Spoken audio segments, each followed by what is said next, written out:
Noches, platicando un poquito con la doctora Blanca Olechea de Careaga, nuestra invitada especial esta noche. Mi nombre es Juan Carlos Gutiérrez, soy gerente de la línea Merck en Droguería Inti, y para mí es un gusto el poderles extender la más cordial bienvenida, agradeciendo la deferencia que hacen a este espacio y al haber respondido a nuestra invitación. Esta noche vamos a abordar un tema muy importante que titula Enfrentamiento Global del Hígado Graso. Para ello hemos invitado a la doctora Blanca Olechea de Careaga, eminente gastroenteróloga en el país. La doctora Blanca Olechea hizo su formación académica en la Universidad Mayor de San Andrés. La especialidad de gastroenterología y hepatología lo hizo en el Hospital San Juan de Dios de Santiago de Chile con el doctor Rodolfo Armas. Trabajó también allá en el Hospital Salvador, haciendo su especialidad en inmunología y virología en hepatología. También tiene una especialización en el aparato digestivo y el hígado, misma que hizo en Tokio, Japón. La doctora es past presidente de la Sociedad Boliviana de Gastroenterología y representante por Bolivia en la Asociación Latinoamericana del Hígado por más de 10 años. Trabajó en el Instituto de Gastroenterología Boliviano-Japonés aquí en la Ciudad de La Paz por más de 20 años, habiendo sido ella jefe de enseñanza e investigación. Sin duda, la doctora Olechea tiene una amplia experiencia y evidentemente estamos prestos a iniciar con su participación. Le cedo la palabra, doctora, agradeciendo su presencia en este Bueno, evento. muchas gracias. Quiero en primer lugar agradecer a Merck y Droguería Inti por esta gentil invitación y por darme la oportunidad de mostrar a ustedes todos estos nuestros conflictos en relación a esta enfermedad que todavía no es bien comprendida en el mundo entero, que es difícil, que infelizmente no gusta a la mayoría de los hepatólogos precisamente por lo complicada que es. Y nosotros, a propósito de que la empezamos a ver frecuentemente hace 30 años, nos propusimos estudiarla en el tiempo con el objeto de tipificarla y saber exactamente a qué correspondía. Entonces, esto a través de los años lo hemos logrado identificarla, conocerla mejor, tratarla mejor, manejarla mejor, cosa que no ha ocurrido todavía en el mundo porque el hígado graso es una entidad tan grande que aglomera una serie de situaciones patológicas difíciles de desglosar. Y entonces aquí está todavía el mundo de la hepatología un poco complicado. Yo voy a mostrar eso en esta disertación. Y lo que yo quisiera transmitir es que esta enfermedad que no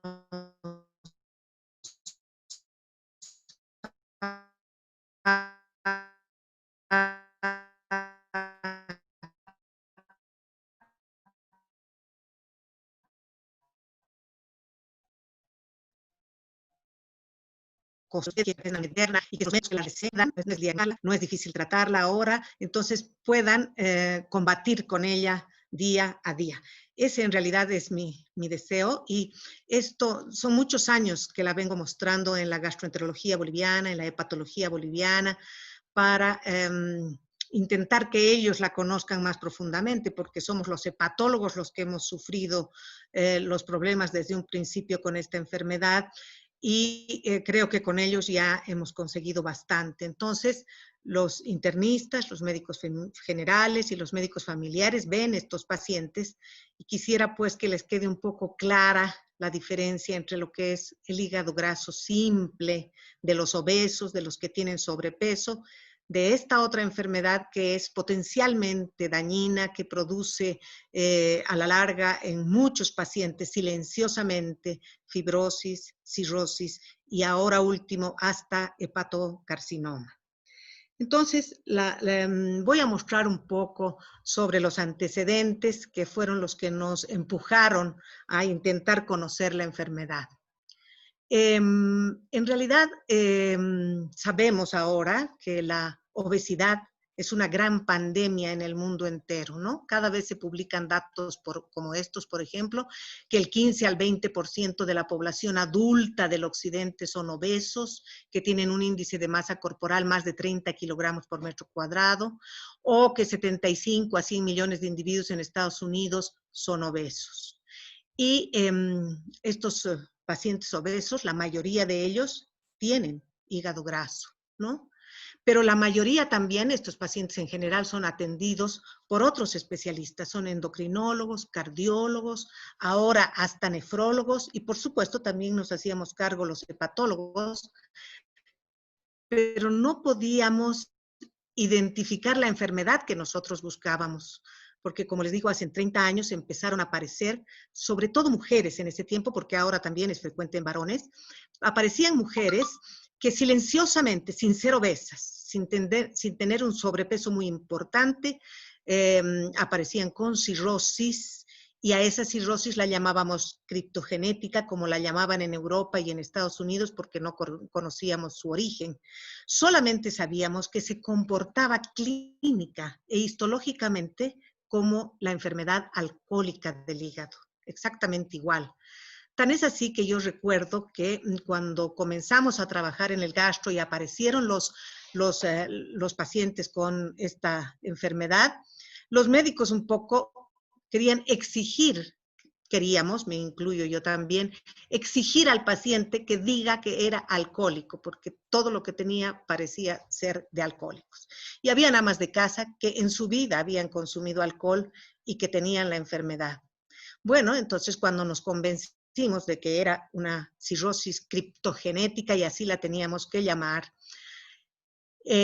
fue cuando empezó a aparecer muy frecuentemente. Esta fue la razón por la que nosotros tuvimos que investigarla, estudiarla, porque era la patología más frecuente ya, ocupaba los primeros lugares en las consultas de patología en el gastro, y la verdad, nosotros lo único que sabíamos hacer era compensar al paciente cuando tenía cirrosis descompensada, y después, si el paciente estaba con una insuficiencia hepatocelular, si no teníamos la posibilidad de mandarlos a trasplante hepático, que por entonces la Argentina nos recibía a los pacientes para trasplante, entonces los pacientes morían delante nuestro con insuficiencia hepática, ¿no? Después quisimos averiguar a qué se debía esta cirrosis criptogenética y como ya teníamos la ayuda japonesa en los primeros años, entonces mandamos sueros.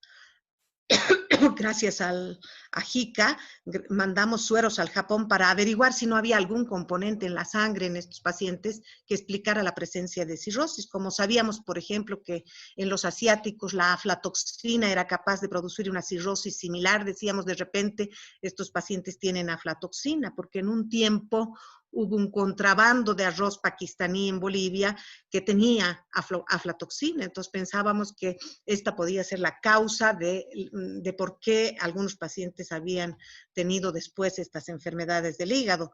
Por supuesto, todo salió negativo, exámenes virológicos, serológicos, de toda índole, todo era negativo.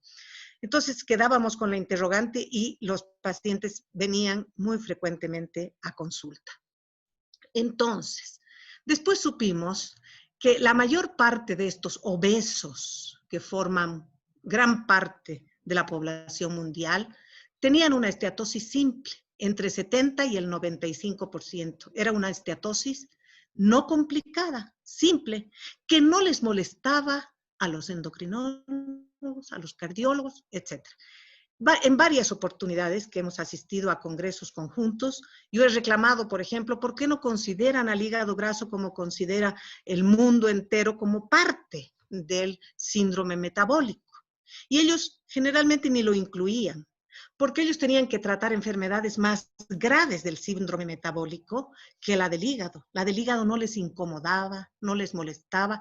Era un hígado graso si es que lo averiguaban, porque frecuentemente también ni lo averiguaban. Cuando llegó la ecografía, los ecografistas eran los que diagnosticaban más frecuentemente el hígado graso, pero los endocrinólogos no les molestaba, tenían más problemas con la cardíaca, con la diabetes y con todas las consecuencias del síndrome metabólico.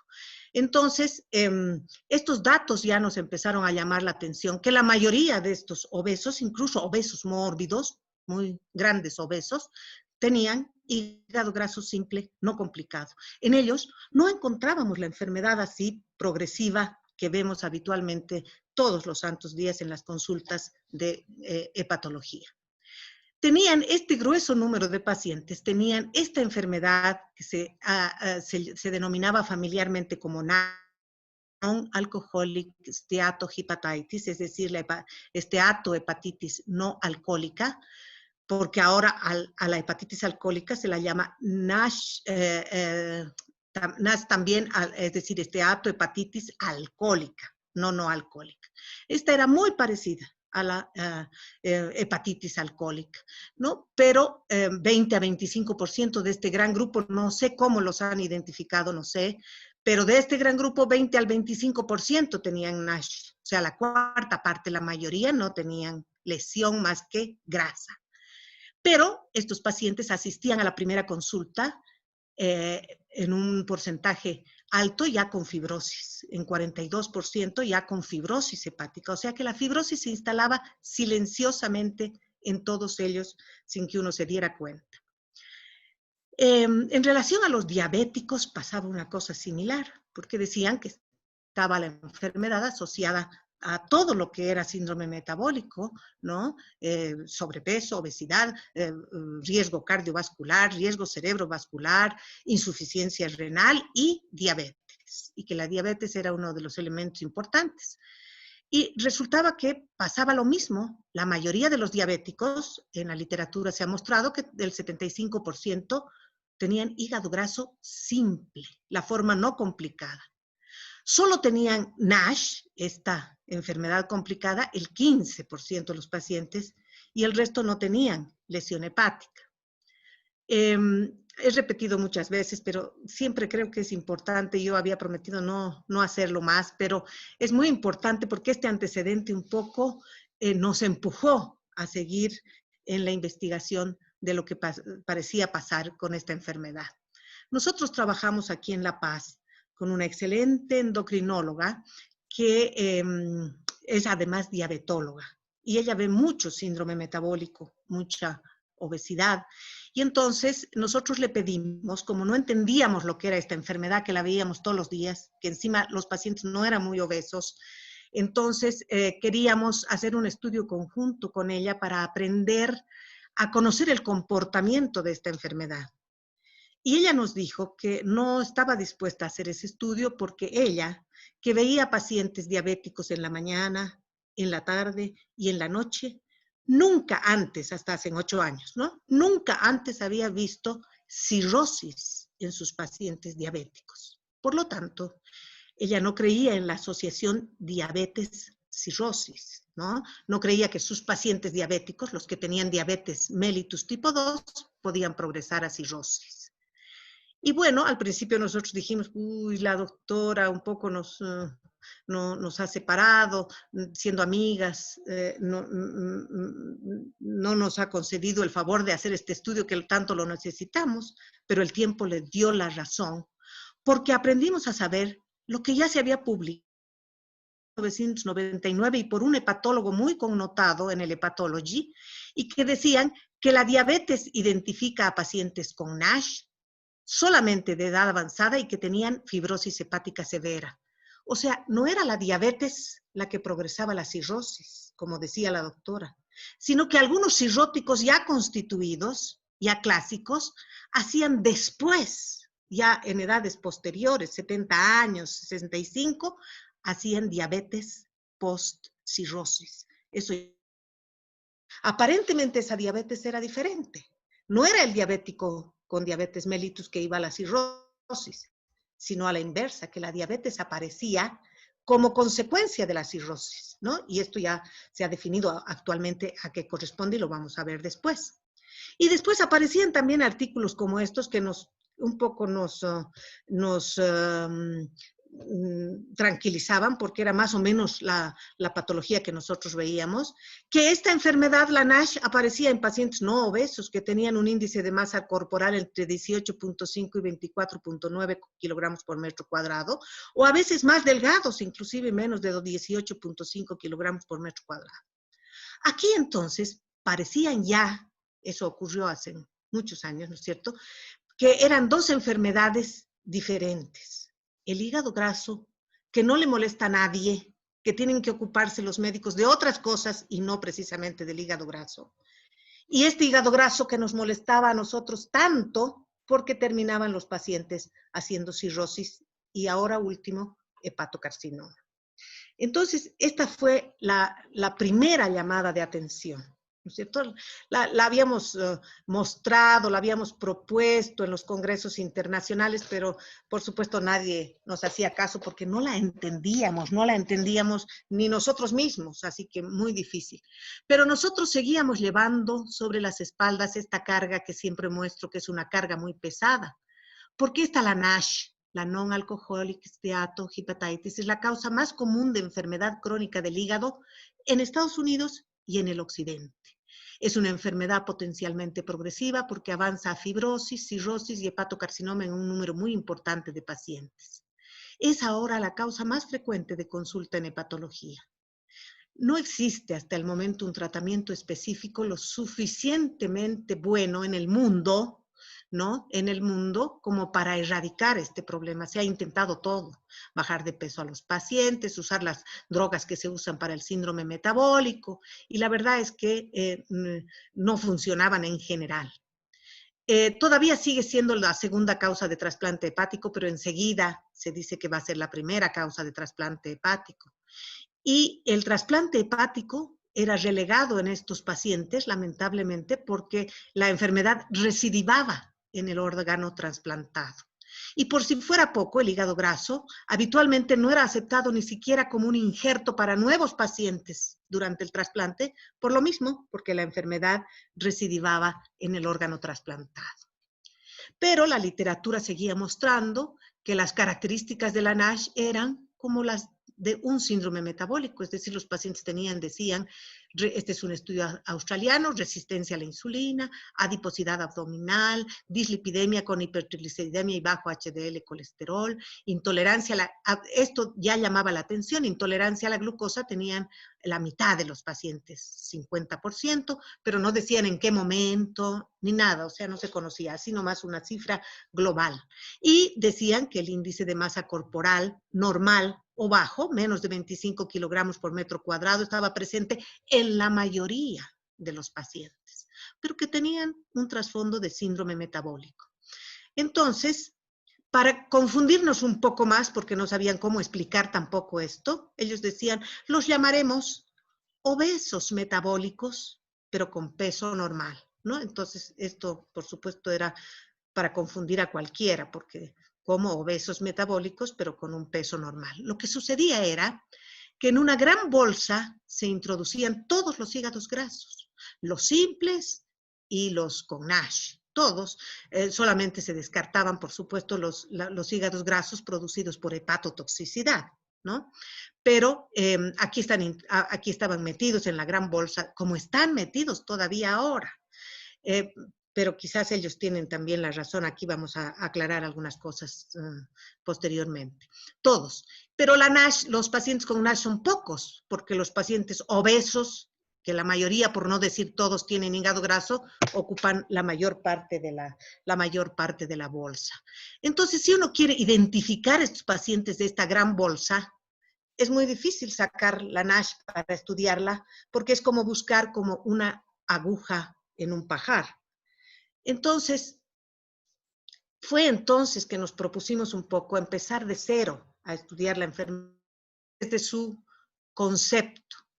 Y aprendimos a saber que la esteatohepatitis no alcohólica era un estadio avanzado de enfermedad por hígado graso en ausencia de ingesta alcohólica y que se caracterizaba por esteatosis macrovesicular, degeneración grasa, macro y microvesicular, inflamación del parénquima. Pero era condición sine qua non para hacer diagnóstico de NASH, que hubiera degeneración balónica de los hepatocitos alrededor de la vena centrolobulillar, exactamente igual a como pasa en los alcohólicos, ¿no? Pero entonces quería decir que tienen que ser biopsiados para ser diagnosticados, ¿no? Y con o sin fibrosis. Por ese entonces biopsiábamos todo lo que era el hígado graso. Salieron pocos con esteatohepatitis como de la bolsa, ¿no? Como de la bolsa esta que hemos mostrado, pero por lo menos sabíamos que teníamos que hacer este diagnóstico anatomopatológico y le pedíamos siempre al patólogo que lo busque alrededor de la vena centrolobulillar, la degeneración balónica, y además podía presentar o no fibrosis el paciente.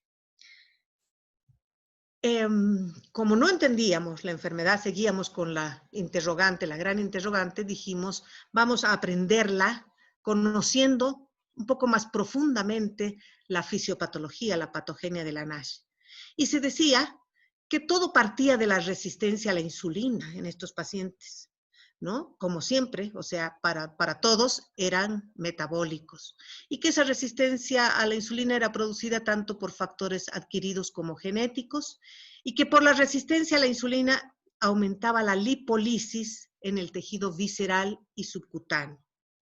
Y entonces, como producto de esa lipólisis, los ácidos grasos salían en cantidades exorbitantes y tenían que llegar al hígado para ser metabolizados. Esto ocurre, por ejemplo, en los grandes obesos. Van a ser metabolizados en el hígado. En el hígado se metabolizan principalmente por oxidación mitocondrial. Esta es la primera vía del metabolismo de los ácidos grasos. Pero también estos ácidos grasos pueden esterificarse a triglicéridos y los triglicéridos junto a la VLDL salen a la circulación. Y un pequeño número también se forman de novo, de principio en el hígado, la formación de novo de los ácidos grasos. En los grandes obesos y en los que consumen ingentes cantidades de grasa, llegaba un momento en que el hígado ya era incapaz de metabolizar estos ácidos grasos. Entonces estos se depositaban en el hígado dando lugar a la primera enfermedad de lo que el hígado graso no alcohólico puede producir, es decir, esta esteatosis simple del hígado. Hasta aquí todo estaba bien explicado. Todo partía de la resistencia a la insulina, supuestamente, de la ingesta exagerada de grasa, y en los obesos la lipólisis y la cantidad de ácidos grasos que llegaba al hígado que no podían ser metabolizados. Hasta aquí podríamos explicar el hígado graso simple. Pero esta teoría, que fue llamada después como la teoría de los 2 hits y que creíamos que era directamente la teoría que explicaba la patogénesis de la enfermedad, decía que habían 2 hits. Que el primer hit, el primer estadio, era la formación de ácido graso. Y que cuando estas funciones claudican, entonces tienen que participar otros sistemas especiales en el organismo para metabolizar los ácidos grasos, como el el peroxisomal y el microsomal. Y aquí se forman especies oxidativas que estimulan, ¿no?, estas enzimas que son muy conocidas por los endocrinólogos, cardiólogos, etcétera, que se llaman IKKB, y que las IKKB activaban a su vez el factor nuclear KB. Y este factor nuclear KB era el que producía incrementos en la resistencia a la insulina, para no confundirlos más. Y que además este factor nuclear KB también estimulaba las citoquinas proinflamatorias, como por ejemplo el factor de necrosis tumoral alfa y otras, y a este factor se le atribuía la génesis de la inflamación. Es decir, esto explicaba la esteatosis y esto la hepatitis asociada a la esteatosis, es decir, la esteatohepatitis en estos dos pasos del metabolismo. Pero con el tiempo se hicieron estudios más profundos, ya hay gente que se dedica al estudio fisiopatológico y metabólico de lo que ocurre en estas enfermedades. Con el tiempo se supo que todo el ciclo correspondía al hígado graso simple. No podían explicar la esteatohepatitis mediante este ciclo metabólico. Entonces, cuando alguien quiere presentar hígado graso simple, maravilloso, se puede entender perfectamente el por qué de todo lo que se presenta en los pacientes, cosa que no ocurre cuando uno quiere plantear a la esteatohepatitis. Entonces nos faltaba averiguar por qué la inflamación, por qué la fibrosis, por qué la cirrosis en estos pacientes. Entonces, estos mismos interrogantes han aparecido en el mundo entero y entonces apareció un sistema, apareció una red en Estados Unidos internacional para estudio de la NASH, ¿no? Precisamente. Entonces, se comenzaron a reunir primero los patólogos. El brazo de patología de esta red comenzó a hacer los estudios para ver de qué manera se la podía diagnosticar histopatológicamente. Y entonces, entre varios patólogos connotados, porque fueron reunidos varios a mando de este patólogo que es muy reconocido en el mundo, Kleiner, se reunieron con el objeto de hacer un score que sirva para el diagnóstico fundamentalmente de la NASH, porque diagnosticar hígado graso es lo más sencillo, los ecografistas diagnostican la grasa y se puede incluso cuantificar la grasa, etcétera, etcétera, ahora por métodos un poco más sofisticados, pero lo que se quería era diagnosticar la esteatohepatitis no alcohólica. Y entonces ellos colocaron puntuaciones a cada uno de los signos y síntomas que aparecían en la enfermedad. Si el paciente tenía esteatosis, la esteatosis era clasificada de 0 a 3. Si tenía inflamación, que tenía que haber inflamación de 0 a 2. Esta balonización, que ya sabemos es patognomónica, de 0 a 2. Y si había fibrosis, de 0 a 4, respetando la clasificación de Metavir. Después se hacía, pues, al colocar estos puntos en cada uno de los pacientes, se hacía un score final, ¿no? La cuantificación total nos daba un score final. Si ese score era igual o mayor a 5, el diagnóstico era NASH. Y en cambio, si era menor de 3, no NASH, y en el interín, borderline. Entonces, desde entonces ya se podía diagnosticar pacientes con NASH, pacientes sin NASH, o pacientes probables, por lo menos desde el punto de vista anatomopatológico.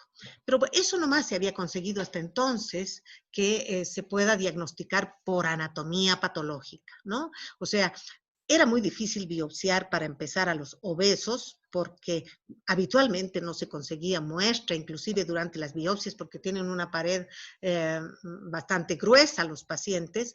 Vía laparoscópica se encontraba grasa y algo de inflamación, algo porque algo se inflama, ¿no? Pero de ninguna manera esta enfermedad que ya tenía nombre y apellido y que se llamaba esteatohepatitis no alcohólica.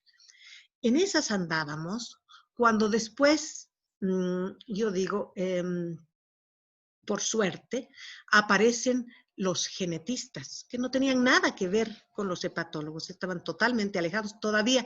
Ahora están introduciéndose un poco más en los grupos de los hepatólogos, pero por entonces eran un grupo totalmente diferente aún en esta enfermedad. Aparecen los genetistas.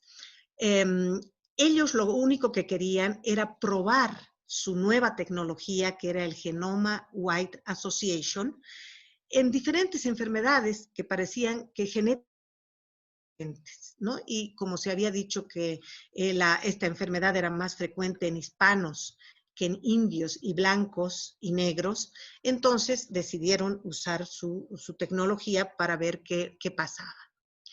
Y ellos encontraron que en estos pacientes, sobre todo hispanos, el primer estudio se publica, empiezan a trabajar el 2004 y el primer estudio se publica el 2008 en el Nature Genetics, ¿no? Y ellos habían encontrado que este gen, que se llama, en la literatura está citado como PNPLA3, que significa Patatin-like fosfolipasa 3, y que se lo llama también con estas siglas numéricas y numerales, ¿no es cierto? Estaba encargado del metabolismo, era el gen encargado del metabolismo de las grasas dentro del hígado. Y habían encontrado que en estos pacientes que tenían NASH, a la altura del codón 148 había una mutación. Una isoleucina se cambiaba con metionina. Desde entonces a esta variante genética se la ha llamado I148M. Y que estos pacientes, sobre todo estos pacientes hispanos que tenían la enfermedad y que tenían esta mutación, no metabolizaban bien las grasas del hígado. Entonces no era que se depositaban nomás en el hígado y que después eran las citoquinas proinflamatorias, sino que no se podían metabolizar las grasas del hígado porque el gen principal del metabolismo de los ácidos grasos estaba cortado, estaba mutado, había una alteración de tipo genética.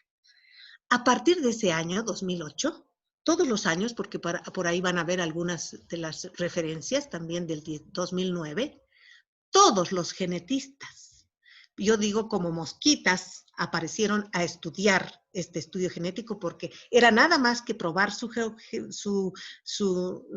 nueva metodología, el Genoma Wide Association, y ellos donde se podía, en este momento investigan todo, ¿no? Donde se podía. Y todos estos estudios, todos mostraban lo mismo, que era la mutación genética la que se presentaba en estos pacientes, ¿no?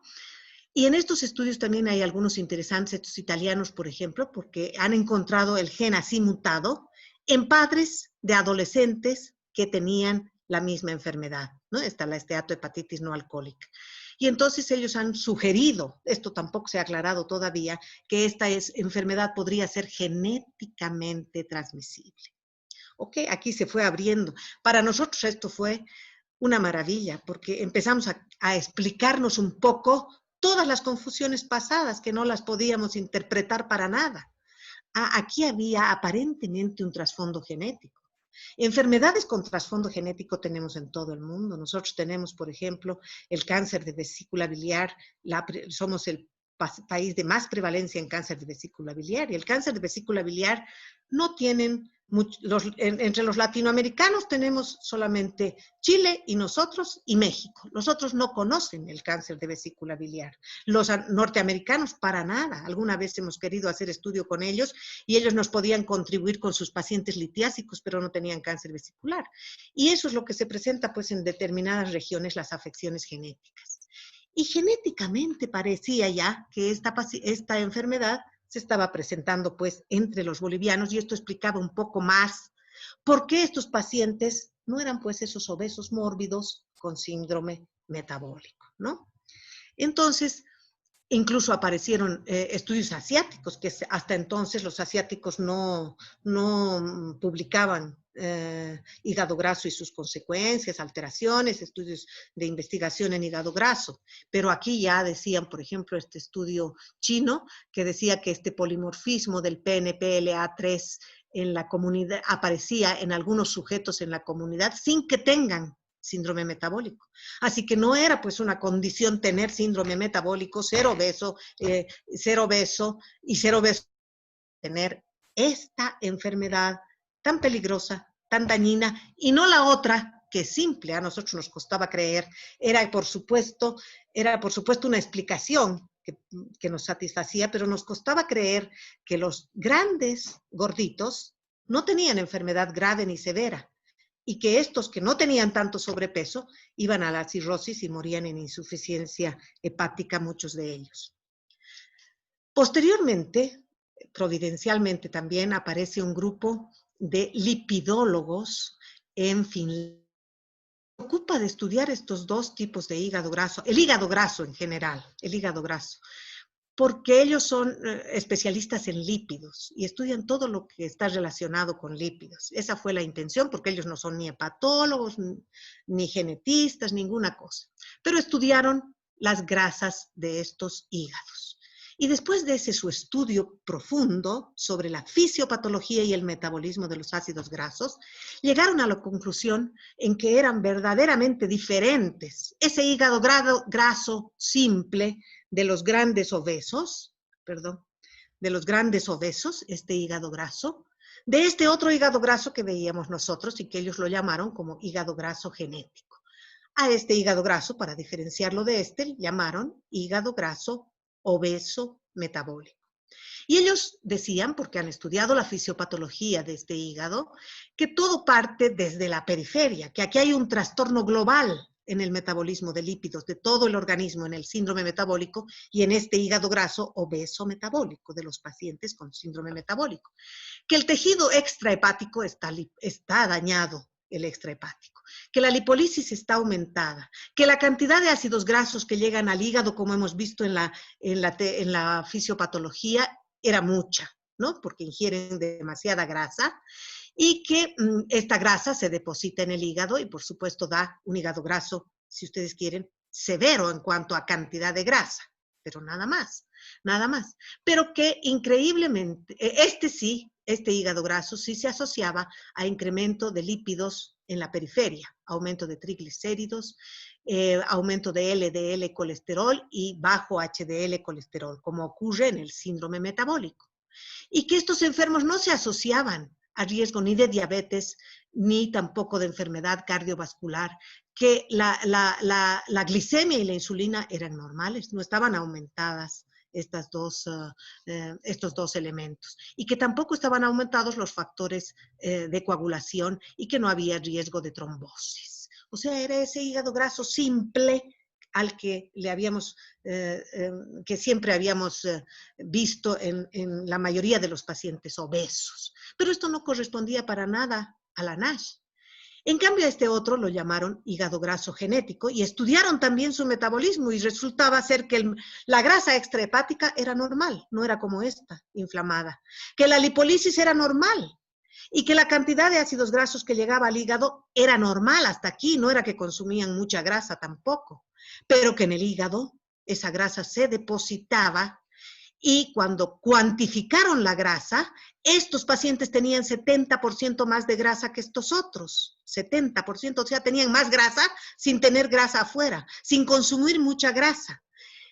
Y además cualitativamente también eran diferentes, porque esta era grasa no saturada, insaturada, y esta era grasa polisaturada, ¿no? O sea, eran dos entidades diferentes, estaban mezclados en la bolsa porque se creían que correspondían a lo mismo. Y por fuera del hígado, los triglicéridos, el HDL colesterol, la glucosa, la insulina y los factores de coagulación eran normales. O sea que todo está en el hígado. Esto podía explicar, pues, que estas nuestras pacientes no morían de enfermedad cardiovascular ni de diabetes, que tendrían que morir más jóvenes, porque la enfermedad se la descubre casi siempre en cirrosis a los 60 o 65 años. Pero nunca hemos visto un infarto de miocardio en nuestros pacientes con esteatohepatitis y con cirrosis, por ejemplo, ¿no? Hemos visto diabetes, pero la diabetes tiene otra explicación, ya la vamos a mostrar. Por lo tanto, esta división también fue muy importante. Lamentablemente, este grupo de Finlandia ha entrado recién a formar parte de los grupos de la hepatología mundial. Todavía los hepatólogos del mundo están lidiando con esta enfermedad, con el hígado graso, porque no la pueden separar de esta. Y yo ya les voy a comentar un comentario que incluso nos ha ayudado a comprender más la enfermedad reciente en un curso que hemos hecho con los médicos argentinos, ¿no? Entonces, la primera premisa son dos diferentes enfermedades. O sea, un síndrome metabólico, con absoluta seguridad los médicos internistas generales y todos ellos diagnostican perfectamente. Y si le buscan algo en el hígado, van a encontrar un hígado graso, pero punto, ahí se quedó. Si lo quieren tratar, lo tratan, y el hígado, si responde el síndrome metabólico, que bastante difícil es que responda, ¿no? Con creces se cubre el hígado graso simple. Pero esta enfermedad no, esta enfermedad es progresiva, y termina inevitablemente en cirrosis en un gran número de pacientes. Ahora, ¿tiene o no tiene conexión el hígado graso con la enfermedad cardiovascular? Sí tiene conexión, son muchos los estudios en la literatura, estudios, muchos epidemiológicos, por ejemplo, de corte retrospectiva, prospectiva, con gran volumen de pacientes y con muchos años de seguimiento que han visto que hay una relación estrecha entre el riesgo cardiovascular, la enfermedad cardiovascular y el hígado graso, pero el hígado graso simple. Entonces, está relacionado el síndrome metabólico con el hígado graso simple. Sí, los estudios más sofisticados se han hecho también, como por ejemplo medir el espesor de la carótida y otros elementos funcionales que diagnostican la enfermedad cardiovascular, el riesgo cardiovascular. Son muchos. Y muchos de estos estudios son metaanálisis con gente que realmente ha trabajado en el campo de la del hígado graso en especial, ¿no? Por ejemplo, ahora en la Argentina hay un grupo de la doctora Socoyan, que es hepatóloga, pero no se encarga de todas las enfermedades del hígado, sino especialmente de esta. Ha participado de los estudios genéticos y ahora también de todos estos y publica harto en revistas europeas, ¿no? Pero es la relación del hígado graso con la enfermedad cardiovascular que verdaderamente existe. Esto se ha demostrado ya ampliamente en la literatura. ¿Para qué vamos a mostrar los estudios? Que son todos muy buenos, entonces hay relación. Eso es lo que queremos decir. Pero aquí nada tiene que ver la esteatohepatitis no alcohólica y sus consecuencias. No tiene alto riesgo cardiovascular y no tiene síndrome metabólico en general. Entonces, lo que nosotros tenemos que hacer es diferenciar ambos hígados, este de este otro. Ya sabemos que son, ya no aceptar este concepto después de estudios metabólicos tan profundos y fisiopatológicos ya es una herejía, ¿no es cierto? Son dos hígados diferentes, así los hemos visto en su comportamiento, en su cuadro clínico, así los hemos seguido durante los 30 años, son diferentes.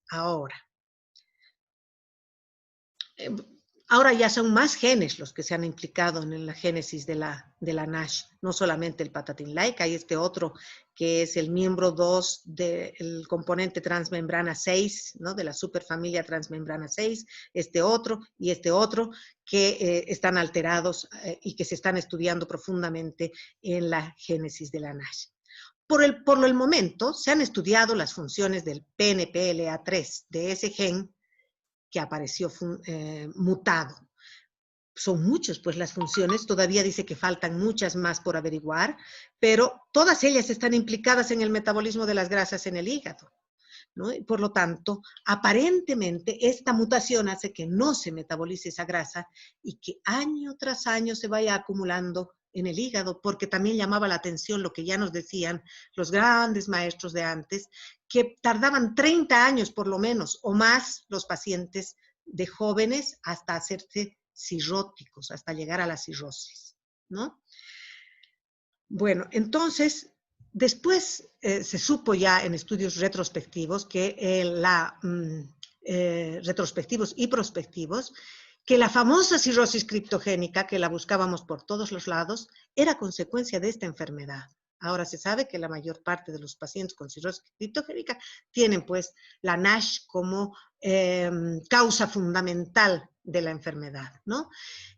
Ahora, lo que sucede es que cuando se implanta la cirrosis, como la cirrosis es una enfermedad depauperante, hipermetabólica en el hígado, entonces los enfermos tienen, pero siempre, nunca antes han tenido peso muy alto, ¿no?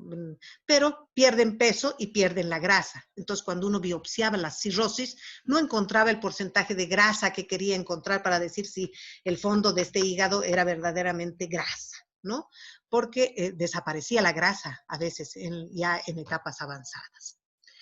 Entonces, se sabe también entonces que produce una serie de alteraciones esta mutación. Por ejemplo, elimina la lipólisis intracelular, estimula la síntesis de los triglicéridos, pero en base a ácidos grasos insaturados, ¿no? Poliinsaturados, a diferencia de la grasa de los obesos metabólicos, que son ácidos grasos saturados. Y ¿cuáles son las consecuencias de tener esa mutación? Tener 73% más de grasa que el hígado del obeso. O sea, se va acumulando durante toda la vida la grasa. Tienen alto riesgo de necroinflamación, 2 a 3 veces más, alto riesgo de desarrollar fibrosis, cirrosis y hepatocarcinoma. Y este otro también, este otro gen también participa en el metabolismo de los ácidos grasos, fundamentalmente en los triglicéridos, y disminuye la secreción de triglicéridos. Por lo tanto, los triglicéridos son los que se acumulan en el hígado cuando es el gen el que está alterado. Y así sucesivamente ocurre, entonces ya se han estudiado las funciones metabólicas. Por lo tanto, entonces, Ya en el año 2004, este autor, hepatólogo, Medina y colaboradores, decía: la causa para la progresión de esta enfermedad no está suficientemente entendida, o sea, no éramos nosotros nomás los que estábamos confundidos, en el mundo entero estaban, no era suficientemente entendida desde el punto de vista del estrés oxidativo y de las citoquinas como principales efectores del segundo hit en el hígado vulnerable. Parecería, decían, más bien que cierta predisposición genética juega un rol en el desarrollo de la NASH, sin conocer siquiera qué genes estaban, ya postulaban como que era una cosa rara, no era lo más frecuente en el hígado graso. Bueno, después empezamos a ver lo que nosotros queríamos hacer entender a la doctora endocrinóloga desde el principio y que lamentablemente no era muy confuso porque verdad era que ella en sus diabéticos no veía cirrosis. Pero nosotros empezamos a ver cirrosis en los pacientes que tenían, empezábamos a ver diabetes en los pacientes que ya tenían cirrosis, o sea, después de instalada la cirrosis. Y eso también ya se ha aclarado, ¿no? Es muy diferente esta diabetes hepatógena a la diabetes mellitus tipo 2 en todo. Esta se debe a algunas causas, en cambio esta es hereditaria, se la ha visto a la diabetes hepatógena, no solo en NASH, sino en cirrosis alcohólica, viral, en virus C, por ejemplo. Es una enfermedad de edad, en pacientes de edad avanzada, estos son más tempranos, son más jóvenes, antecedentes familiares tienen estos, síndrome metabólico tienen estos y estos no, y las complicaciones cardio son aquí menos frecuentemente, en cambio las complicaciones hepáticas son pocas en estos pacientes. Para nosotros, creo, todavía es mucho decir quizás, pero me parece que son nulas y frecuentes en este otro cuadro. Y ahora hay explicación para esa cirrosis. Resulta que principalmente por la presencia de shunts portosistémicos que aparecen por alteración anatómica del hígado, la insulina pasa directamente a la circulación sin metabolizarse y por eso se produce hiperinsulinemia en el primer momento y después intolerancia a la glucosa y posteriormente diabetes. Entonces son varios los pacientes que hemos visto con diabetes post-cirrosis. Esto se llama ahora diabetes hepatógena. Y ahora sí, hay muchos artículos publicados y varios grupos que están dedicados a la diabetes hepatógena y que está claramente ya tipificada. Es posterior a la instalación de la cirrosis y eso se debe a la presencia de esos cortocircuitos arteriovenosos que hacen que la insulina no se metabolice en el hígado. Entonces, no es que sea un paciente metabólico, ¿cierto? Bueno, pero la presencia de diabetes y la intolerancia a la glucosa es un factor de no muy buen pronóstico. Hay que corregir tempranamente en estos nuestros pacientes con cirrosis por NASH, porque la sobrevida es diferente entre los que tienen buena tolerancia a la glucosa y los que tienen intolerancia a la glucosa. Y de hecho, los pacientes que tienen diabetes mellitus importante pueden tener una sobrevida inferior a aquellos que no la tienen, inclusive si consideramos este otro score de MELD, que es un score de severidad en las enfermedades del hígado, crónicas del hígado. Entonces, tener un MELD menor de 10 inclusive, o sea, decir que no tiene tanta insuficiencia el hígado y diabetes mellitus asociada y no tener diabetes mellitus es mejor que si se tiene un MELD mayor de 10 y diabetes mellitus. Esos son signos de mal pronóstico. Y no sabíamos si los pacientes tenían que ser tratados tempranamente, si los descubríamos tempranamente, porque la mayoría vienen en estadio de cirrosis, pero ahora ya es más fácil de diagnosticarlos más tempranamente, por lo menos cuando tienen fibrosis siquiera, porque ya se puede, ya no estamos biopsiando todos los enfermos, porque ya tenemos la forma de buscar la fibrosis mediante la elastografía, ¿no? Que es bastante sensible para el diagnóstico de fibrosis hepática, y como gran parte de ellos tienen por lo menos fibrosis hepática, porque durante mucho tiempo han estado con esa grasa inflamada dentro del hígado, entonces ya es más fácil hacer diagnóstico sin tener que biopsiar, porque ese ha sido uno de los hándicaps en contra para todos los estudios de investigación en el mundo, que había que biopsiar todos estos enfermos para constatar la enfermedad y poderla tratar. Entonces no sabíamos si tratándolos por un tiempo nomás a estos pacientes lográbamos algo o teníamos que tratarlos de por vida con algunos medicamentos. Y ahí vimos que, por ejemplo, vamos a ver después, el uso de la metformina estaba autorizado inclusive en pacientes con cirrosis porque disminuía la mortalidad en estos pacientes, ¿no? Y así tengan el tipo de cirrosis que sea y el child que tengan en cuanto a clasificación de severidad. Bueno, ya en Europa en este momento hay todavía problema, ¿no es cierto? Porque ellos dicen, aquí tenemos ese hígado graso que es estable en la mayoría de los pacientes, pero hay este otro hígado graso que va a cirrosis, que es el que les cuesta dilucidar. Ojalá pronto ese grupo de lipidólogos y los genetistas que todavía no están metidos íntegramente en el grupo de ellos. Cuando de pronto, este año, empieza a aparecer en uno de los números del Hepatology este título que dice tiempo de abandonar el término NASH. A ellos les incomoda el término NASH, es decir, esteatohepatitis no alcohólica, porque no encaja en sus pacientes. La mayoría de sus pacientes son obesos, tienen hígado graso, y entonces el NASH está sobrando. En este último curso hemos comentado esto con los argentinos y les hemos preguntado especialmente, son hepatólogos de muy buen nivel, especialmente, ¿qué NASH ven ellos? Si ellos ven la NASH en esos gordos que llegan a trasplante hepático, en los obesos que llegan a trasplante hepático, porque trasplantan el hígado de la NASH, ellos, eso está claro, ¿no? Pero si son pacientes obesos, sí, dicen. Algunos de ellos son pacientes obesos. Entonces, lo que les falta ahí es nada más que investigar si ese grupo de pacientes obesos que llegan a la cirrosis y que llegan al trasplante tienen la falla genética. Son obesos, pero tienen la falla genética, entonces no pueden metabolizar las grasas del hígado, además, y esa es la razón de la progresión de la enfermedad.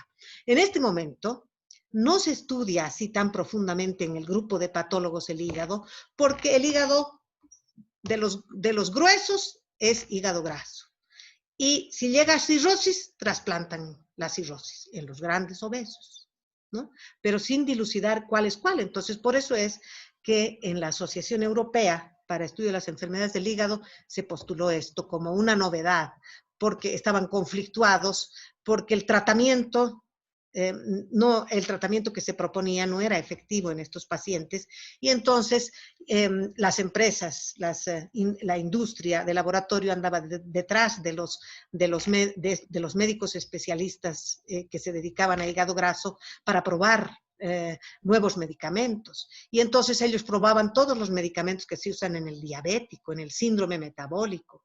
Y lamentablemente no tenían buenos resultados, como vamos a ver después. Entonces, así era que estaban conflictuados todos ellos. Y ellos decían, ¿por qué se debe quitar ese término y se lo debe cambiar?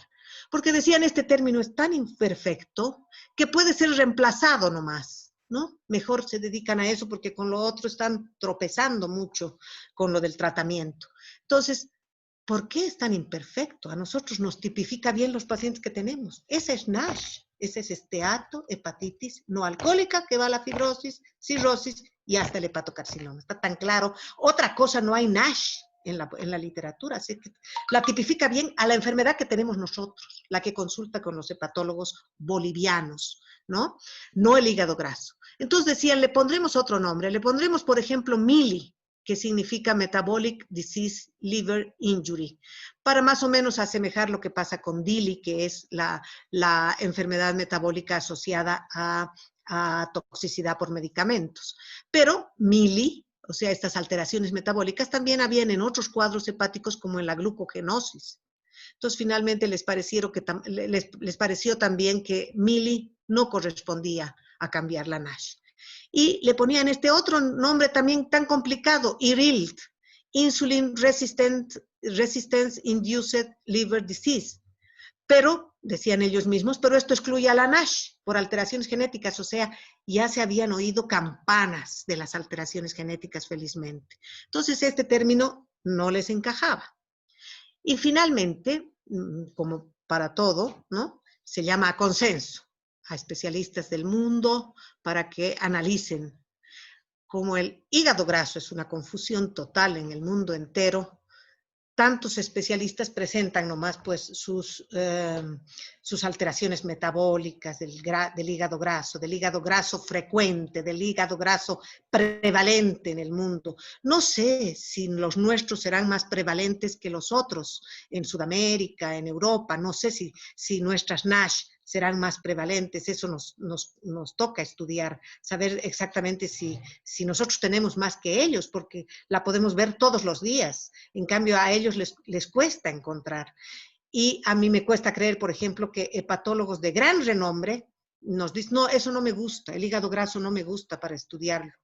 No gusta porque está aquí todo confundido, porque digamos, eso no es tener suerte, pero no han tenido la suerte de ver a estos pacientes a este lado, que se ve en este país porque este país es chico y porque los hepatólogos recibimos de referencia de todo el resto de los especialistas estos pacientes que ya están con fibrosis y que tuvieron algo de hígado graso en el pasado, ¿no? Y que no son ni virales ni nada. Entonces eso es más fácil, nosotros los podemos aislar, por eso los hemos podido tipificar. Esos son nuestros. El otro hígado graso es de los endocrinólogos, de los cardiólogos, de los internistas también, pero como les digo, ahí tienen que atender muchas más otras cosas del síndrome metabólico que el hígado graso per se. Entonces, finalmente deciden, el panel de expertos de 20, deciden cambiarle la denominación a la NASH. O sea, NASH para ellos no hay más. Se llama ahora MAFLD D. ¿Qué significa? Metabolic Dysfunction Associated Fatty Liver Disease, ¿no? Enfermedad grasa del hígado asociada a disfunción metabólica. O sea, el hígado graso metabólico. Esa MAFLD es el hígado graso metabólico. Entonces están los hepatólogos, pero encandilados buscando en la literatura ahora MAFLD. A nosotros, francamente, como hepatólogos, esta no nos interesa porque no es la NASH, no corresponde a la NASH. Encima dicen que, bueno, que el término ya es comprensivo, simple e independiente de otras enfermedades. Y que el criterio para hacer diagnóstico de MAFLD tiene que ser el siguiente, debe estar basado en estos 3 criterios: obesidad o sobrepeso, cosa que nuestros pacientes en general no tienen. Diabetes mellitus tipo 2 antes de que hagan lesión de hígado, tampoco tienen nuestros pacientes. Y evidencia de disregulación metabólica. Aquí no están incluidos los NASH nuestros, ¿no? Para nada. O sea que la nuestra no corresponde a este grupo. Eso es lo que hay que aclarar y eso es lo que hay que considerar en el futuro. Entonces, los criterios para diagnosticar MAFLD son que haya estatosis en más del 5% de los hepatocitos y en ausencia significativa de reciente consumo de alcohol. Pero el diagnóstico tiene que estar basado en la histología, en imágenes, en acumulación grasa en el hígado y que tienen que tener obligatoriamente sobrepeso o ser obesos, diabetes tipo 2, que antes haya empezado la diabetes, o evidencia de disregulación metabólica. Entonces ellos van a seguir estudiando la cantidad de hígados grasos metabólicos que hay en el mundo. Esto, digamos, favorece pecuniariamente al hepatólogo porque se va a llenar de pacientes de hígado graso sin que nada pueda hacer por ellos si son metabólicos, ¿no? Y uno que otro de ese grupo saldrá NASH.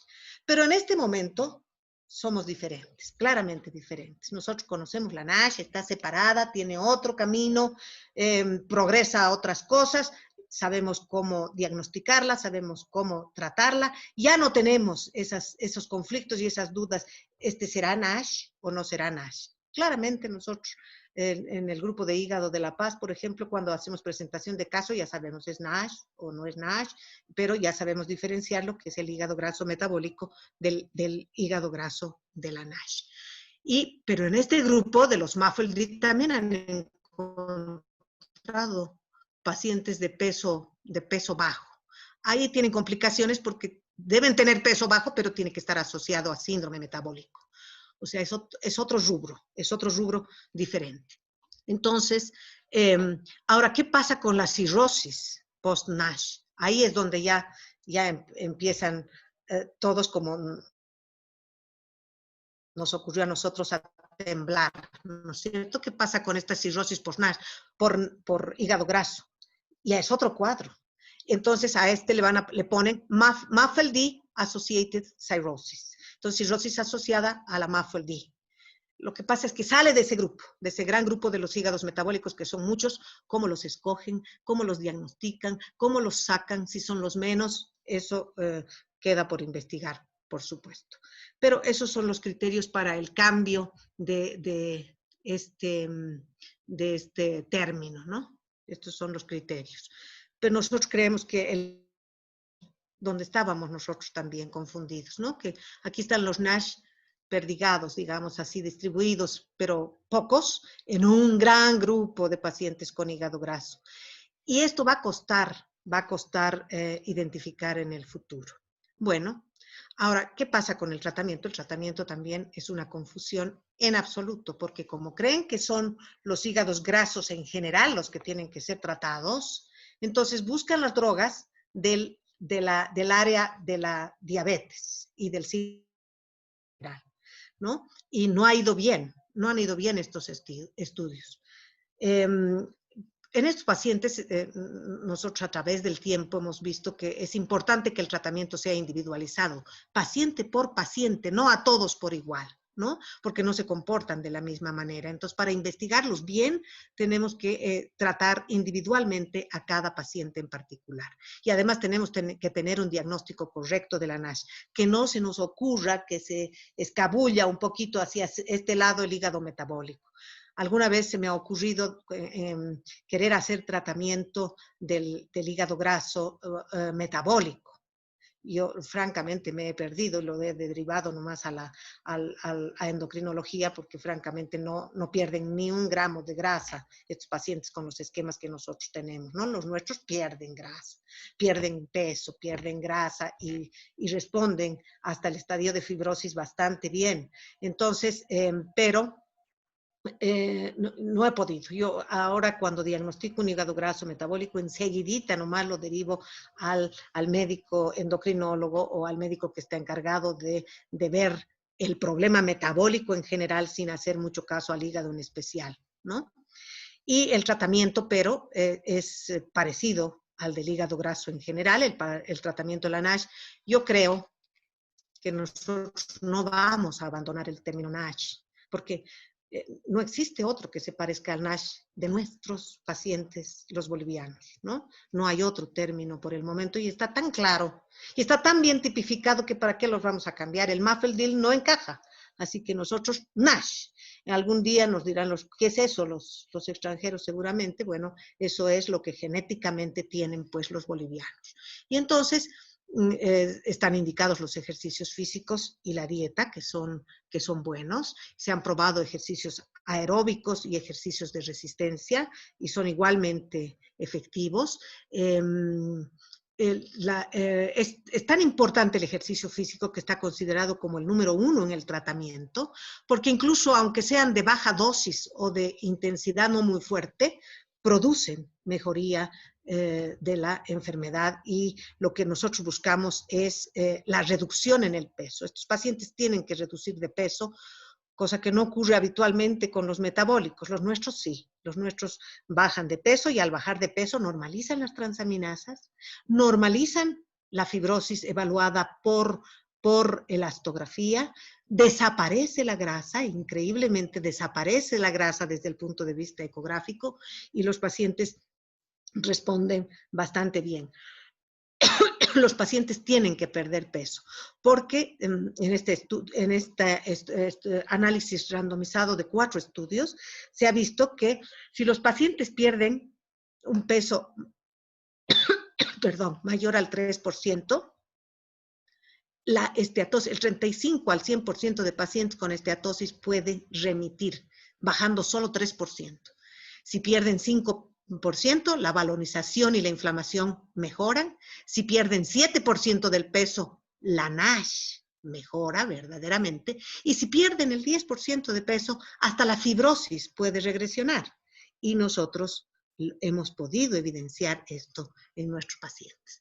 La dieta puede ser, se han probado dietas pobres en grasas y en hidratos de carbono y se ha visto que ambas dietas son efectivas y efectivas en el tratamiento y por lo tanto preferimos asociar ambas, dieta hipohidrocarbonada e hipograsa, ¿no? Ambas disminuyen el peso en kilogramos y disminuyen la lesión histológica demostrada por estos otros estudios que no siempre son biopsia, ¿no? Bajan los lípidos intrahepáticos, baja la transaminasa y baja también el tejido adiposo visceral. Y hay que tener mucho cuidado con esto porque en los primeros casos nosotros no teníamos previsto que perdieran tanto peso los pacientes y empezaban a aparecer algunos de ellos con sarcopenia, así que hay que coadyuvar siempre con ejercicios físicos importantes. Muchos son los medicamentos que se han usado en la vida para esto, pocos los efectivos.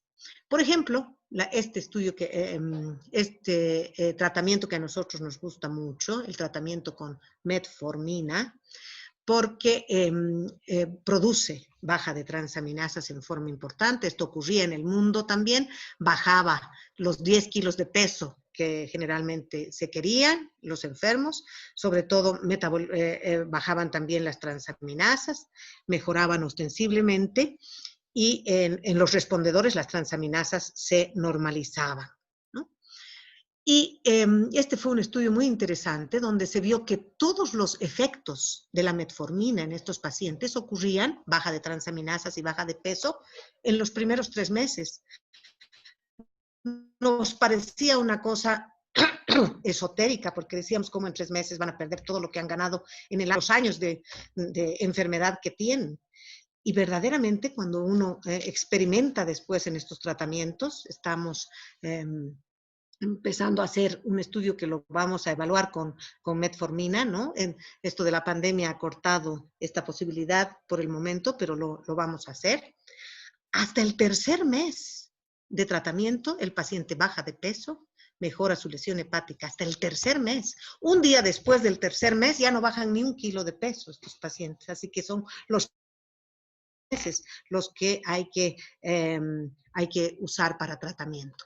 La metformina fue abandonada por este estudio, que fue un estudio lindo, fue bien planificado, el estudio TONIC, que se hizo en niños y adolescentes, universitarios y niños además, en 173 pacientes de 10 centros universitarios, ¿no? Edades entre 8 y 17 años, que fueron biopsiados y en ellos se encontró hígado graso, para hígado graso solamente, la metformina. Y compararon con la vitamina E. Y lamentablemente los resultados mostraron que no habían diferencias significativas en la pérdida de transaminasas en los pacientes con hígado graso, no habían diferencias en los pacientes que recibían tratamiento versus los que no recibían en las enzimas hepáticas. Entonces dijeron fácilmente también la metformina no sirve por este estudio, pero después evidenciaron que estos niños y adolescentes que no tenían pues todavía NASH, ¿no? La NASH va presentándose a medida que pasa el tiempo y va declarándose, o sea que lo veremos pues después de los 30 por lo menos, la veremos, ¿no es cierto? Entonces, estos pacientes eran enteramente metabólicos, eran niños obesos. Entonces, no se obtenía nada, ni baja de transaminasas, ni que las transaminasas no están muy altas, pero hay algo de elevación, porque hay, como dicen los endocrinólogos también, algo se elevan las transaminasas en el hígado graso simple. Hasta que apareció este otro estudio en el 2008 de esta doctora Márquez Sousa de Oliveira, donde ella mostraba los resultados efectivos de la metformina con la N-acetilcisteína. La N-acetilcisteína es un medicamento antioxidante y antifibroso, entonces la asociación de ambos, pero durante un año producía una disminución de la esteatosis y de la fibrosis en los pacientes, ¿no? Cuando creíamos que no había tratamiento para esto. Y bajaban las transaminasas y los pacientes después del año mejoraban. Y por supuesto, la metformina tiene pues muchas otras funciones que solo bajar de peso, porque el justificativo era la metformina, creemos que mejora un poco porque su efectividad está mediada por la baja de peso. Entonces no es que la metformina sea efectiva en el hígado, sino baja de peso y por eso el hígado mejora. Y no es así porque interviene en el metabolismo de los ácidos grasos intrahepáticos y esa es la explicación de por qué aparentemente mejora en estos pacientes.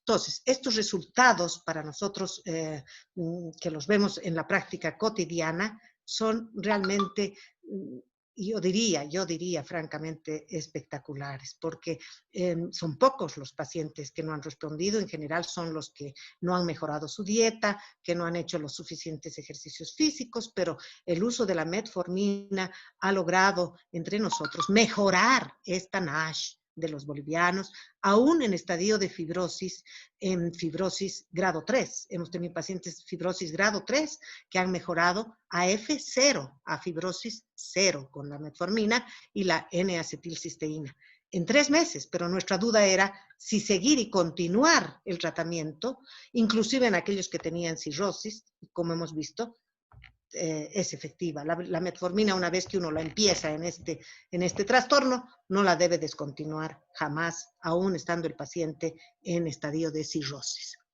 Se han probado en el mundo, autor, que es el doctor Arun Sanjal, que es uno de los que lleva el estandarte del hígado graso en el mundo, es americano, ha estudiado la pioglitazona asociada a vitamina E. Y bueno, la respuesta con esto, las respuestas han sido bajas en términos generales, alrededor de 40%, ¿no? Como en una época nos sucedía con el tratamiento de la hepatitis C, nos conformábamos con que 30% de los pacientes o 40% mejoraran, frente a lo que ocurre ahora que los pacientes se curan en 98, 99 y 100% de los casos, ¿no? Pero además, él mismo, el autor, no se sintió contento porque no mejoraba la fibrosis primero y porque no era del todo efectiva. Primero porque muchos de los pacientes con vitamina E, que usaban vitamina E, no respondían. Y habían muchos riesgos de complicaciones a la larga. Los cardiólogos que también eran afines a la vitamina E, después la empezaron a disminuir en el recetario médico porque incrementa el riesgo del stroke hemorrágico o también riesgo de cáncer de próstata, ¿no? Por lo tanto, la vitamina E no era un buen medicamento para usarlo. Y la pioglitazona tenía un efecto totalmente diferente al que buscábamos. Los pacientes subían de peso y eso saben y comentan siempre los endocrinólogos, por ejemplo, los pacientes suben de peso en lugar de bajar de peso.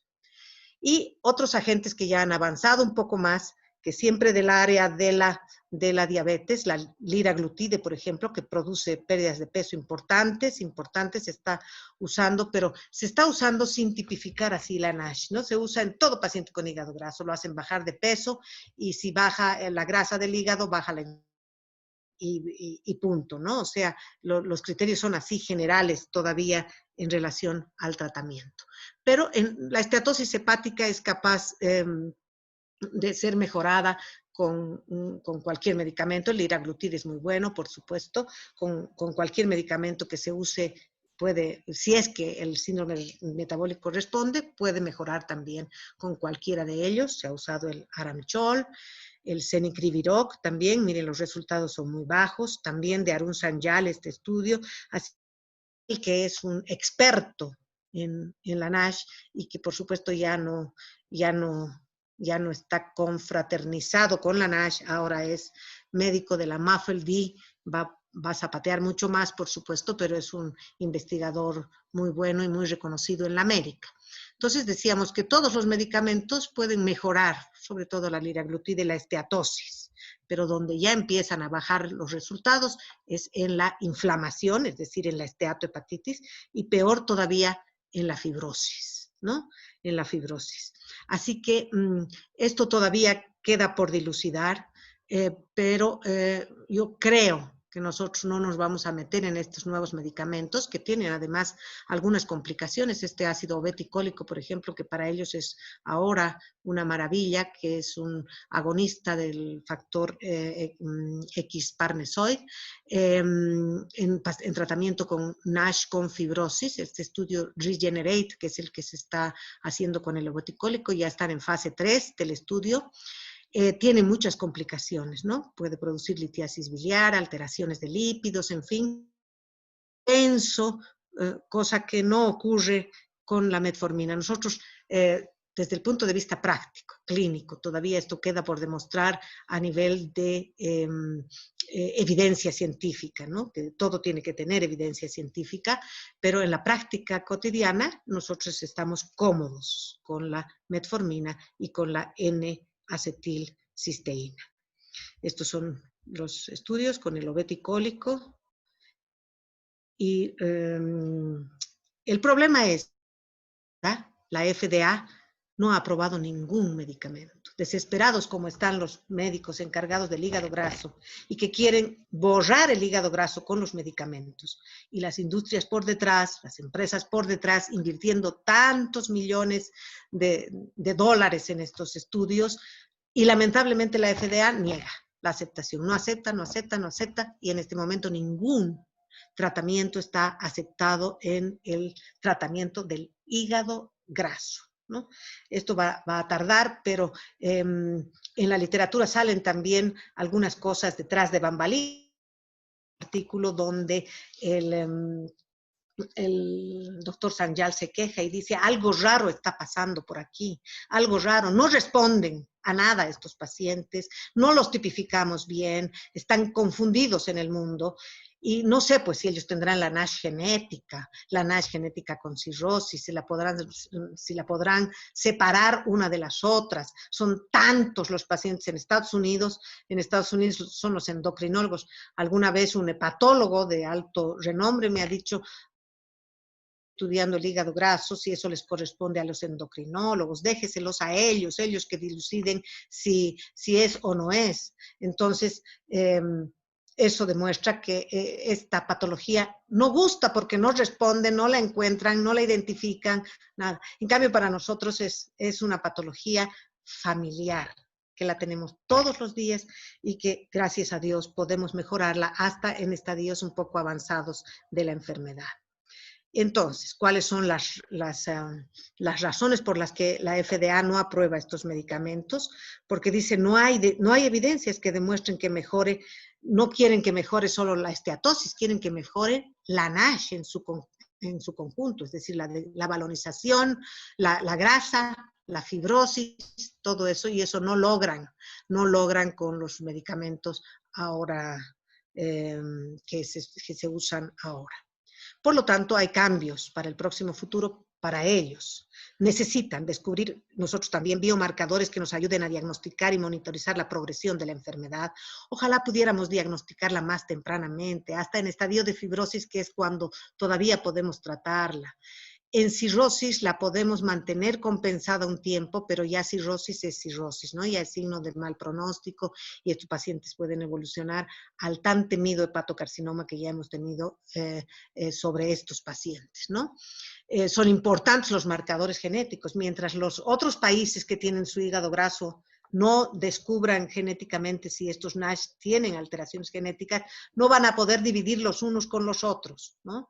Y a nosotros también nos gustaría saber cuál de estos genes está alterado en estos pacientes, pero hemos hecho el intento de mandar a la doctora Sokoyan los pacientes para ver si ella podía hacerles el estudio genético y nos han devuelto los pacientes porque ella dice que solamente hace estudios de investigación, que por supuesto tienen grants de investigación y no puede meter cualquier paciente ambulatorio para hacer el estudio genético. Pero este estudio genético se está haciendo en esta institución donde trabaja la doctora Sokoyan en la Argentina y están ya empezando a hacer los diferentes centros también, por ejemplo, en La Plata, el doctor, es un querido amigo nuestro que siempre está con nosotros, el doctor, perdón, siempre se me van los nombres, pero él está haciendo también marcadores genéticos y yo creo que algo va a encontrar porque él hace trasplante hepático, se dedica profundamente a las enfermedades del hígado. Andrés Ruff, que trabaja en La Plata, ¿no? Entonces, esto es muy importante para saber el futuro y confirmar qué pasa con los nuestros también. Y es muy importante encontrar las mejores drogas para frenar la evolución de los estadios más avanzados. Por supuesto, ni la miran a la metformina, porque la metformina, que es droga de oro, cada vez que vamos a los congresos de aterosclerosis, por ejemplo, letreros grandes que dicen que es la droga de oro, eh, no les sirve mucho para mejorar la esteatosis, porque la esteatosis está imbrincada con ellos. A nosotros nos sirve muchísimo un medicamento tan barato, tan efectivo y que realmente nos muestra efectividad real en los pacientes. Es suficiente para no ir viendo los más sofisticados. Entonces, y yo había puesto estito disociar la unión endocrinólogo-hepatólogo, porque ahorita en el hígado graso en el mundo los endocrinólogos llevan la batuta y los hepatólogos por qué se puede aprender de los endocrinólogos, porque el hígado graso con síndrome metabólico es tan difícil de conocer su fisiopatología y todo eso que ellos están todavía por detrás. Y la verdad es que nosotros estamos independientes, felizmente, digo, son muy buenos los endocrinólogos, la ayuda de los endocrinólogos es maravillosa, nosotros mandamos todos nuestros pacientes que hacen diabetes post-cirrosis a los endocrinólogos, ellos los controlan, pero nos vamos a desubicar porque ellos están en la otra vía del metabólico, nosotros en la otra vía de los pacientes con la NASH. Y también quería comunicarles que el 2017 hemos presentado nosotros las guías nacionales que han sido aprobadas por la Sociedad Boliviana de Gastroenterología para tratamiento de la NASH y la hemos enviado, el doctor Muñoz de Sucre la ha enviado a la Asociación Europea para Estudio de las Enfermedades del Hígado, pero porque nos han pedido que la mandemos, digamos, que es un pedido al doctor Muñoz, pero no sé si los va a confundir, ¿no es cierto? Porque nosotros aquí no podemos quitar el término NASH, nos confundiríamos enteramente. A nosotros nos viene bien como anillo al dedo, les queda bien a los pacientes, sabemos quiénes son y sabemos tratarlos y sabemos diagnosticarlos. Así que en esas andamos.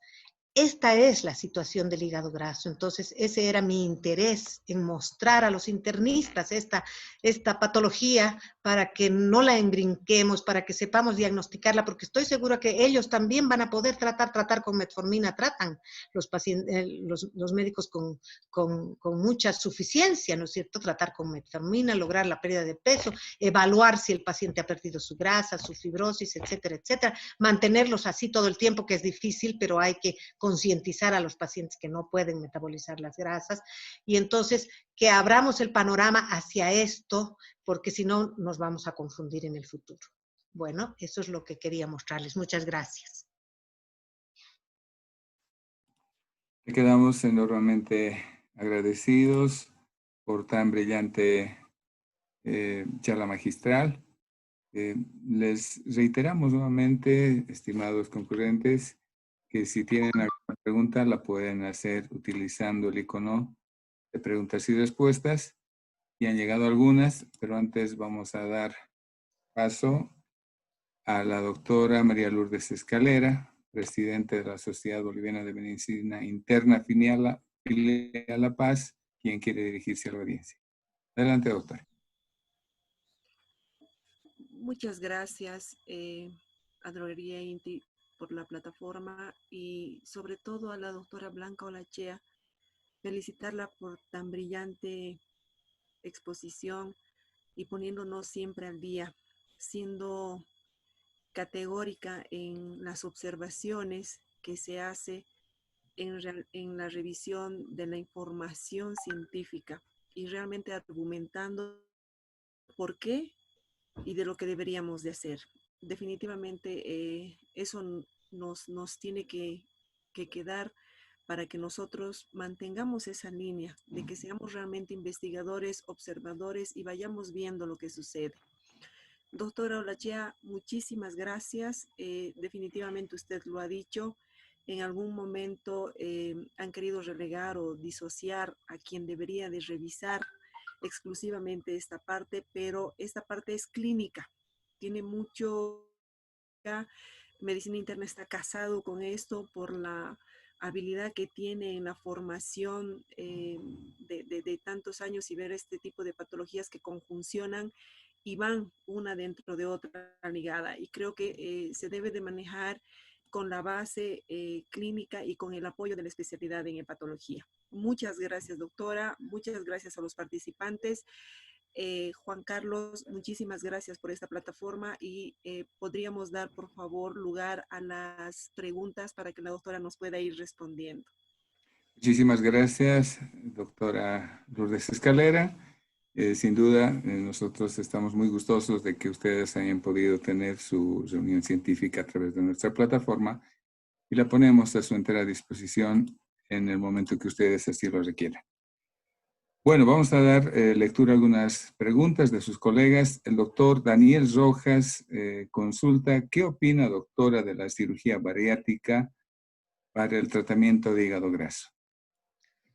Bueno, la cirugía bariátrica es un excelente tratamiento para los pacientes con hígado graso, obeso, metabólicos, que tienen síndrome metabólico, obesidad, porque logra muchas veces lo que el tratamiento médico no consigue. O sea, es un tratamiento indicado, bueno, que tiene evidencia científica que mejora a estos pacientes, pero nosotros jamás hemos indicado cirugía bariátrica en estos pacientes con NASH y sus consecuencias, porque de hecho, como la mayoría de ellos tienen enfermedad crónica del hígado, una cirugía bariátrica que los va a desnutrir, el hígado no acepta una desnutrición proteica, por ejemplo, entra en un estado hipercatabólico severo.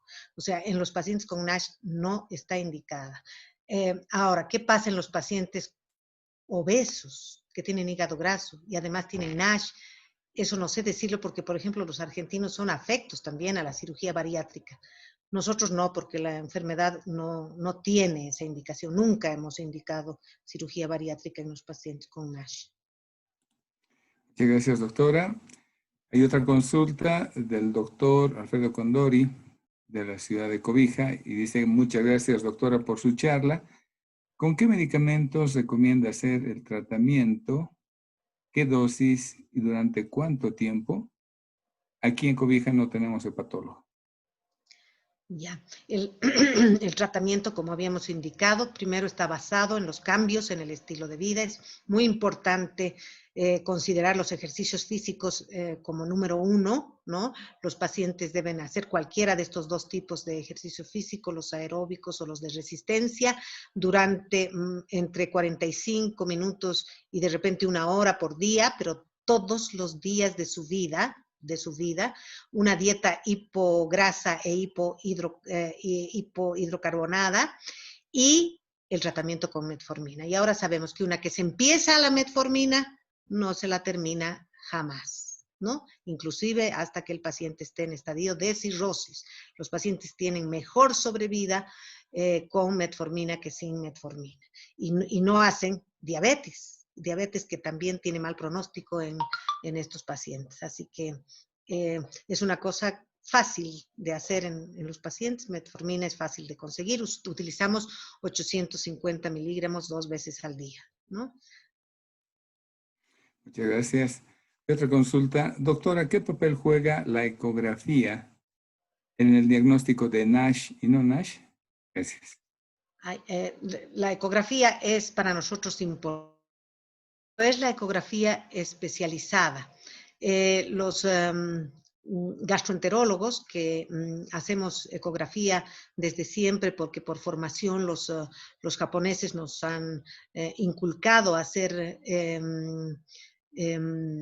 ecografía desde los primeros años, desde que se implementó la ecografía en Bolivia, y que nos enseñaron a buscar cosas minuciosas, han descrito lesiones que el ecografista general no las ve, no las diagnostica porque son minuciosas. Por ejemplo, la irregularidad de las venas porta dentro del hígado, ¿no? La estrechez e irregularidad que puede ser diagnóstica. Después es un aspecto, el parénquima hepático tiene un aspecto de granularidad.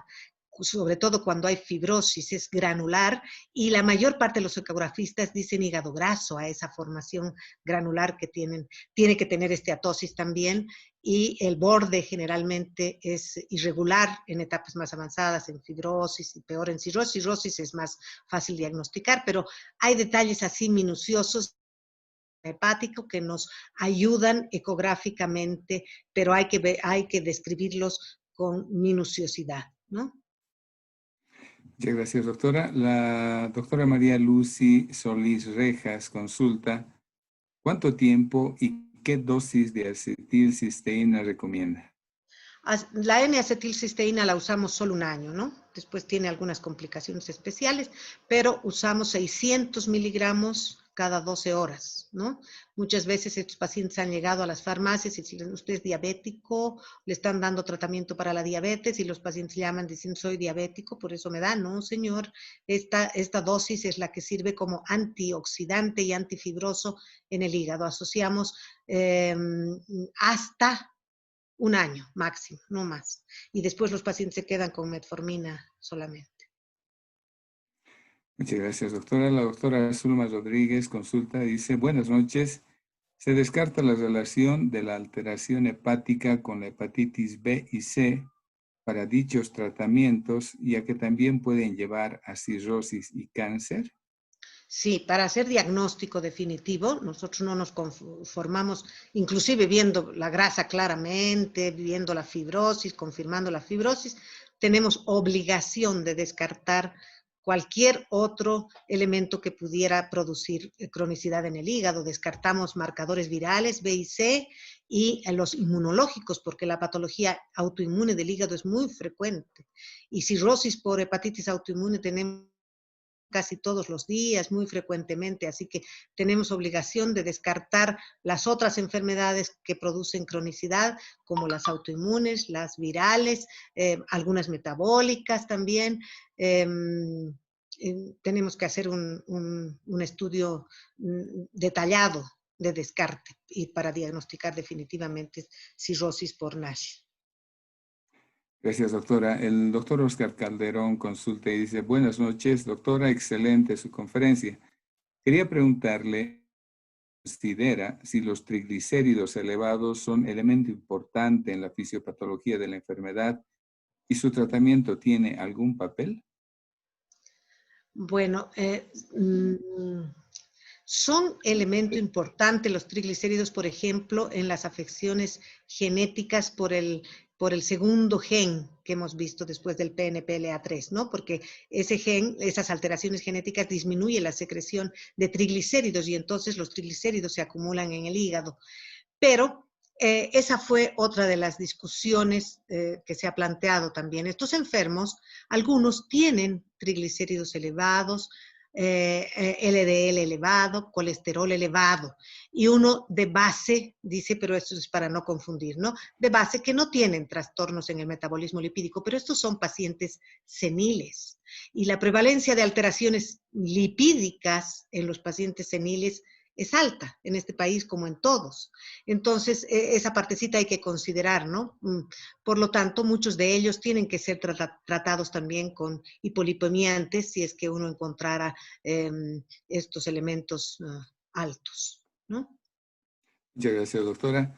El doctor Franz Vila escribe, dice, doctora, buenas noches, muchas gracias por su presentación. Mi consulta es, ¿qué opina de la silimarina para el tratamiento del hígado graso? La silimarina es un hepatoprotector que hace algunos años incluso la clínica Mayo en el área pretrasplante la usaban. Nosotros en hepatología no la usamos porque no hay evidencias ciertas de que mejoren en hepática. Las usamos, diría yo, en las cirrosis que no mejoran, en enfermos crónicos del hígado que no mejoran y que, digamos, los mantienen, cirrosis de evolución larga, que los mantienen más o menos bien, pero no está indicado en ninguna patología del hígado, especialmente la silimarina, honestamente. Todos tienen tratamiento específico, todas las enfermedades del hígado tienen tratamiento. y la silimarina no es, digamos, una de las drogas que tenga fundamento científico, un poco más, digamos, los mantiene un poco estables a los pacientes, pero ninguna otra cosa. Muchas gracias, doctora. Espectacular, escribe el doctor Oliver del Río y consulta. Teniendo paciente ya con fibrosis, ¿qué laboratorio solicitaríamos y cada cuánto tiempo para control del tratamiento con metformina y acetilcisteína? ¿Estaría bien utilizar metformina de 500 3 veces al día? A ver, primero, ¿cómo lo controlamos al paciente? Al paciente lo controlamos con ecografía. Tenemos que ver que desaparece la grasa y tenemos que hacerle una elastografía para ver si desaparece la fibrosis, ¿no es cierto? Esos son elementos que nos van a mostrar la efectividad de los medicamentos, ¿no? Y del tratamiento. Entonces, la ecografía es capital en la evaluación del paciente durante toda su vida. Después, el laboratorio es importante, ¿no? Porque la idea es que bajen las transaminasas y que normalicen todas las pruebas funcionales del hígado, que se mantengan bien los pacientes. Nosotros usamos 850 cada 12 horas porque en los estudios que evaluaban la metformina incluso usaban hasta 1 gramo cada 12 horas, 2000 miligramos día, pero nosotros estamos satisfechos con esa dosis de 850 cada 12 horas. La de 500, 500, 500 en pacientes que esperan, porque la primera semana, los primeros 10 días hay trastornos digestivos que se producen por la metformina, que hay que explicarlos a los pacientes porque después todos ellos reciben nomás normalmente la metformina. Es una linda droga para el tratamiento de esta enfermedad. Muchas gracias, doctora. El doctor Roger Castillo de La Paz consulta cuál es el pronóstico de mortalidad de pacientes con diagnóstico de NASH y en pacientes con diagnóstico de SARS-CoV-2.